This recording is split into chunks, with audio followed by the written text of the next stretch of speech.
आध्यात्मिक प्रगतीसाठी माणसाने कशी सुरुवात करायची? कुठून सुरुवात करायची? स्वतःपासूनच पहिल्यांदा तर, की तुम्हाला वाटलं पाहिजे आतमध्ये, की मला काहीतरी माझ्या आतमध्ये जो प्रश्न आहे, त्याच्यासाठी काहीतरी करायचं आहे. हा प्रश्न तुम्हाला स्वतः वाटला पाहिजे. हां, म्हणजे प्रत्येकजण सतेज व्हायला पाहिजे ना. हं, हं. अवेअरनेस. बरोबर. तर ते अवेअरनेसच नाहीये लोकांमध्ये. तर मग मग त्यांना तुम्ही काय कसं नाही, सांग जोपर्यंत तुमच्या आतमध्ये इच्छाच येत नाहीये, हां. तोपर्यंत काहीच करता येणार नाहीये. जेव्हा तुमच्या आतमध्ये ती इच्छा येते, हं. की मला अनुभव करायचा आहे स्वतःचा. हां.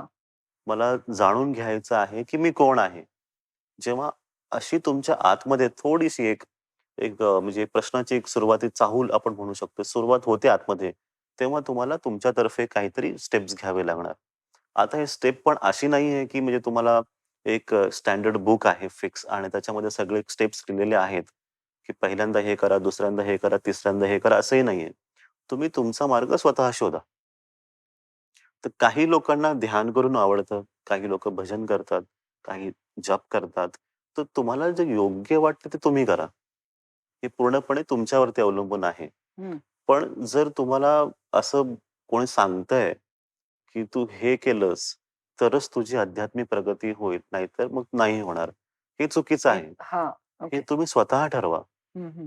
तुम्हाला स्वतःला जाणून घ्यायचं असेल, तर तुम्ही तुमचा मार्ग छान करण्यासाठी, मोकळं करण्यासाठी काय करायला हवं, ते तुम्ही ठरवा आणि त्याप्रकारे पुढे चाला.